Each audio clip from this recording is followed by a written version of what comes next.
When we talk about the cost of war, our minds usually go straight to the battlefield, to soldiers, to the tragic human toll.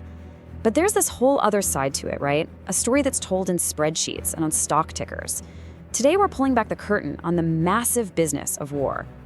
So what does a war really cost? I mean, to get the whole story, you can't just look at the headlines. You gotta follow the money. Because humming along behind every conflict is an entire economy, a huge flow of cash that tells a pretty fascinating and honestly, sometimes shocking story. Okay, let's kick things off with a number that is, well, it's almost impossible to wrap your head around. $14 trillion.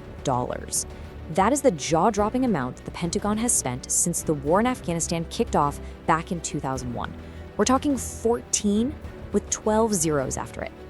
Now you're probably wondering, where did all that cash actually go? You'd assume, soldier salaries, building bases, things like that. But get this, about half of that entire $14 trillion budget went somewhere else. A mind-boggling $7 trillion flowed directly to private corporate contractors. So who are these companies getting all this cash? You might think it's spread out among thousands and thousands of different businesses, but nope, it's actually a pretty small club. Think of it this way.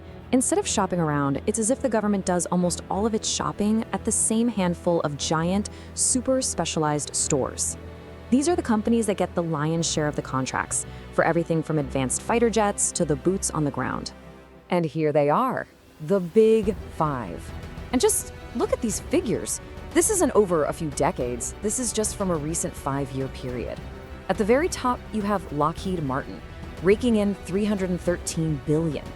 Then you've got RTX, General Dynamics, Boeing, and Northrop Grumman, all with contracts worth tens, even hundreds of billions of dollars. So you add all that up, just those 5 companies, in just 5 years, and what do you get? $771 billion.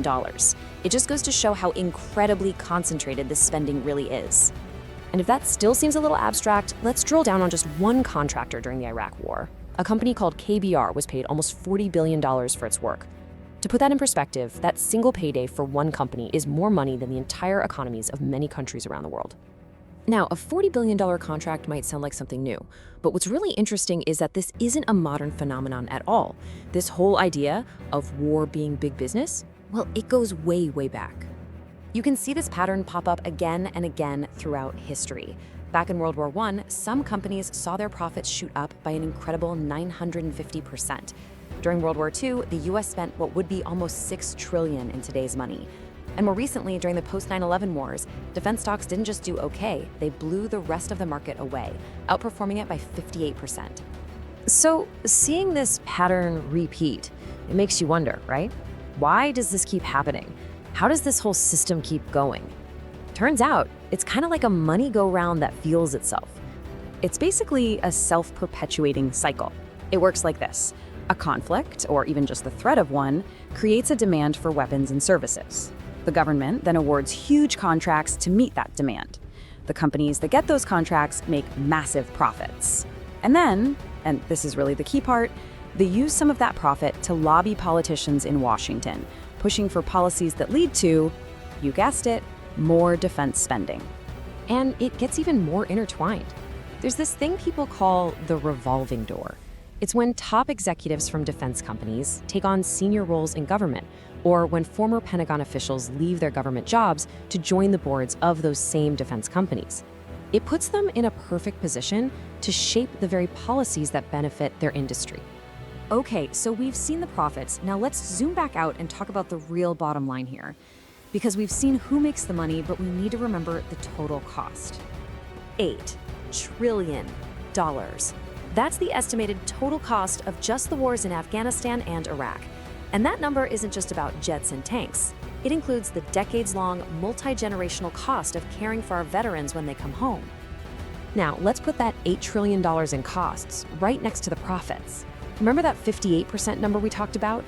During the exact same time the country was racking up those trillions in debt, investors who put their money in the top defense companies saw their stocks outperform the rest of the market by that huge margin. So what you end up with is this incredibly sharp contrast, right? On one side, you have the people who bear all the risk, the soldiers, the civilians in war zones, and of course the taxpayers who foot the bill.